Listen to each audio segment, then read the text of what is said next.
புதிதாக அமைந்திருக்கிற தமிழக வெற்றி கழகத்தின் ஆட்சிக்கு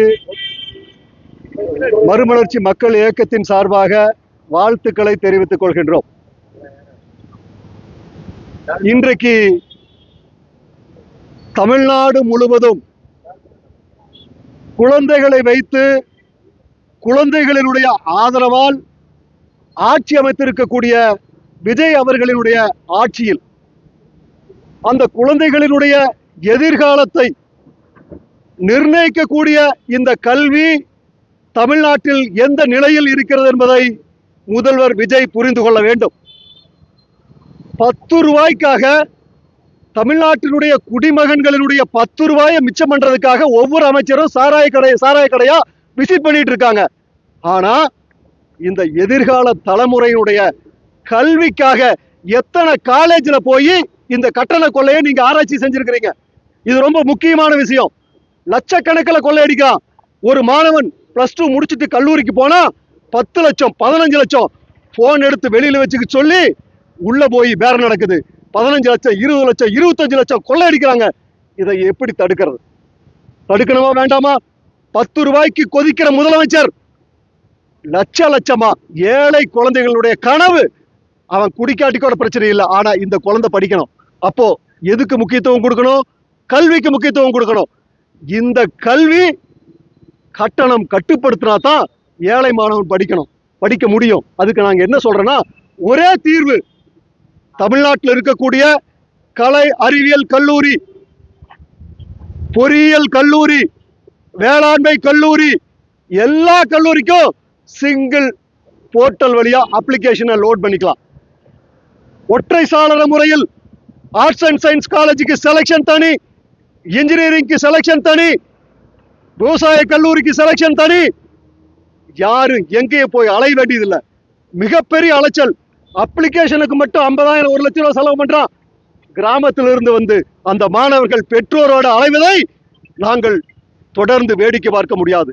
இந்த குழந்தைகளுடைய ஆதரவை பெற்று வெற்றி பெற்ற தமிழ்நாடு முதலமைச்சர் விஜய் அவர்களே, கல்லூரி கட்டண கொள்ளையை தடுப்பதற்காக எல்லா அட்மிஷனையும், மேனேஜ்மெண்ட் சீட்டா இருந்தாலும் சரி, மெரிட் சீட்டா இருந்தாலும் சரி, எய்டட் காலேஜில் இருக்கக்கூடிய மேனேஜ்மெண்ட் சீட்டா இருந்தாலும் சரி, எல்லா இடங்களையும் அரசாங்கமே கவுன்சிலிங் வழியா ஃபில்அப் பண்ணணும். முடிச்சு போச்சு. எவன் காசு வாங்க முடியும்? இதே ஆந்திரால கூட ஆர்ட்ஸ் அண்ட் சயின்ஸ் காலேஜஸ்ல சிங்கிள் விண்டோ சிஸ்டத்துல அப்ளிகேஷன் போட்டு செலக்ஷன் பண்ணிக்க முடியும். ஆனா தமிழ்நாட்டில் இன்னும் அது வரல. தமிழ்நாட்டில் இருக்கக்கூடிய எல்லா மாணவர்களுக்கும் ரொம்ப ஈஸியா, எவனும் எங்கேயும் போய் அலைய வேண்டியதில்லை. வீட்டில் இருக்கக்கூடிய கம்ப்யூட்டரை வச்சு அவன் தமிழ்நாட்டில் எந்த மூலையில் இருக்கக்கூடிய காலேஜுக்காக இருந்தாலும் அவனால அப்ளை பண்ண முடியும். அவனுடைய மதிப்பெண்ணுக்கு தகுந்த மாதிரி 12ஆம் வகுப்பு மதிப்பெண் எத்தனை எடுத்திருக்கானோ அதுக்கு தகுந்த மாதிரி அவனுக்கு காலேஜ் செலக்ஷன் பண்ணலாம். இப்ப கோயம்புத்தூர்ல ஒருத்தன் லைலா காலேஜ் போறதுன்னா அங்க போய் அப்ளிகேஷன் போடணும். இப்போ எந்த காலேஜ்ல எப்படி செலக்ஷன் அவனுக்கு தெரியாது. அதனால மிகப்பெரிய அலைச்சல் இந்த மாணவ சமுதாயத்திற்கு ஏற்பட்டிருக்கிறது. மிகப்பெரிய பொருள் செலவு ஏற்பட்டிருக்கிறது. இதை குறைக்க வேண்டும் என்று சொன்னால் சிங்கிள் விண்டோ சிஸ்டம், டோட்டல் அட்மிஷனை அரசு கவுன்சிலிங் வழியா தான் செய்யணும். ஒரு அட்மிஷன் கூட தனியார் கல்லூரிகள் போட முடியாது. எப்படி பணம் வாங்குவான்? வாங்கறதுக்கு வழியே இல்லை. இப்படி ஒரு சிஸ்டத்தை உருவாக்குறதுக்கு தமிழ்நாட்டினுடைய முதலமைச்சர் உடனடியாக நடவடிக்கை எடுக்கணும். உயர்கல்வித்துறை அமைச்சர் டான்ஸ் ஆடிட்டு இருக்காரு. நான் கேட்கிறேன், வந்து எவ்வளவு நாள் ஆச்சு? ஒரு அமைச்சர் சாராய கடைக்கு 10 ரூபாய்க்காக சாராய கடைக்கு போறான், 11 to 11 பாருக்கு போறான். நீங்க என்ன பண்ணிட்டு இருக்கிறீங்க? போய் டான்ஸ் ஆடிட்டு இருக்கிறீங்க. எவ்வளவு பெரிய பிரச்சனை தமிழ்நாட்டில். ஏழை குழந்தைங்க படிக்க முடியல, கட்டணம் கட்ட முடியல, பாதியிலேயே கட்டணம் கட்ட முடியாம வெளியேறலாம். இவ்வளவு பெரிய கொடுமை தமிழ்நாட்டினுடைய ஏழை மாணவர்களுக்கு ஏற்பட்டிருக்கிறது. இதை தடுப்பதற்கு தமிழ்நாட்டினுடைய முதலமைச்சர் உடனடியாக முடிவெடுக்க வேண்டும். நான் கேட்கிறேன், சட்டமன்றம் 2-3 நாள் நடந்துச்சு. இந்த கல்வி பத்தி என்ன பேசுனீங்க? இந்த கல்வியுடைய வளர்ச்சி பத்தி என்ன பேசுனீங்க? கல்விக்குள்ள இருக்கக்கூடிய பிரச்சனை பத்தி என்ன பேசுனீங்க? டாஸ்மாக் மட்டும் பேசுறீங்க. டாஸ்மாக் வாங்குற 10 ரூபாய் மட்டும் பத்தி பேசுறீங்க. இதுல மட்டும்தான் கொள்ளையா? கல்லூரிகள் அடிக்கின்ற கோடானு கோடி கொள்ளை யார் பேசுவது? நாங்கள் வீதியிலே நின்று பேசுகிறோம். தமிழ்நாட்டினுடைய முதலமைச்சர் உடனடியாக 1 வாரத்திற்குள் இதற்கு ஒரு முடிவு கட்டணும். எல்லா அட்மிஷன் ப்ராசஸையும் நீங்க சேஞ்ச் பண்ணணும். இன்னொன்னு கேட்டுக்கிறேன், ஆர்ட்ஸ் அண்ட் சயின்ஸ் காலேஜஸ்ல self financing course DMK Anna DMK 2 ஆட்சியிலையும் செல்ஃப் ஃபைனான்சிங் கோர்ஸ் சேர்த்துட்டே இருக்கிறான். ஏன்னா செல்ஃப் ஃபைனான்சிங் கோர்ஸ்ல தான் அதிக காசு வாங்க முடியும். எய்டட் காலேஜஸ்ல 7,000 ரூபாய் 10,000 ரூபாயில ஒரு ஏழை குழந்தைவன் நல்லா படிக்கிறவன் போய் சேர்ந்து படிச்சிட முடியும். ஆனா செல்ஃப் பைனான்சிங் கோர்ஸ்னா 5 லட்சம் 10 லட்சம் காசு கட்டணும். அப்போ எய்டட் காலேஜ்ல எதுக்கு செல்ஃப் பைனான்சிங் கோர்ஸ்? மாற்றம் வேணும்னு சொல்றீங்கல்ல, திமுக அண்ணா திமுக செய்யாத நாங்க செய்வோம்னு சொல்றீங்கல்ல, ஏன் செய்யல? ஆர்ட்ஸ் அண்ட் சயின்ஸ் காலேஜில் இருக்கக்கூடிய எல்லா செல்ஃப் பைனான்சிங் கோர்ஸும், எய்டட் காலேஜஸ்ல இருக்கக்கூடிய எல்லா செல்ஃப் பைனான்சிங் கோர்ஸும் எய்டட் கோர்ஸா மாற்றணும். தமிழ்நாட்டினுடைய முதலமைச்சர் கேட்டுக்கிறோம். இன்னும் சொல்ல போனா காலேஜ்ல ஆசிரியர்கள் பத்தல. எய்டட் காலேஜஸ்ல இவங்க வாத்தியாரே போடுறதில்ல.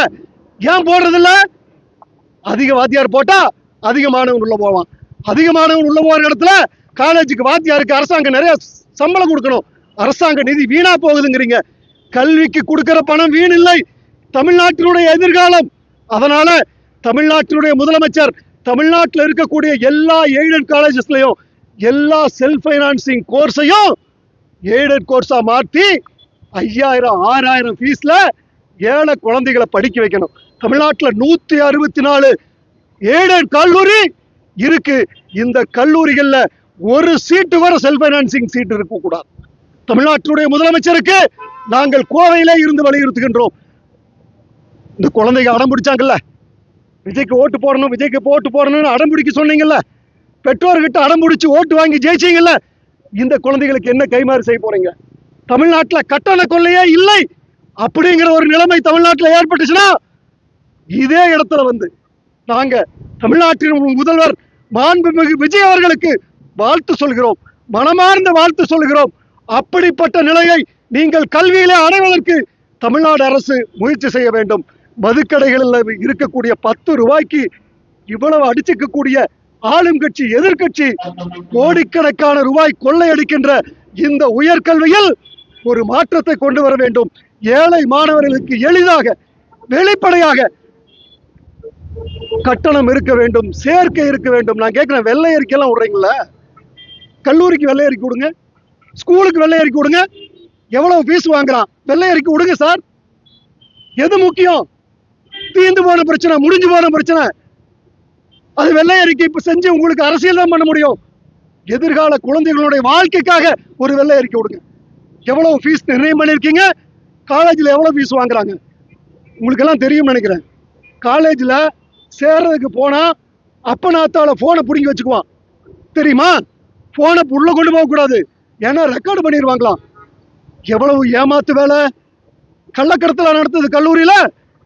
போனை பிடுங்கி உள்ள வச்சுக்கிட்டு உள்ள போய் 15 லட்சம் 20 லட்சம் பேரம் பேசுவான். கொடுக்க முடிஞ்சா சேர்ந்து உள்ள போகணும், இல்லைன்னா இல்ல.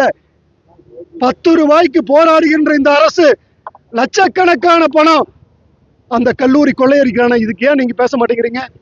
தமிழ்நாட்டினுடைய முதலமைச்சர் அவர்களே உடனடியாக இதற்கு விளக்கம் தெரிவிக்க வேண்டும். தமிழ்நாட்டில் கட்டண கொள்ளையை தடுப்பதற்கான முயற்சியை நீங்கள் எடுக்க வேண்டும். இதற்காக மறுமலர்ச்சி மக்கள் இயக்கம் தெருவிலே நின்று போராடி கொண்டிருக்கின்றோம்.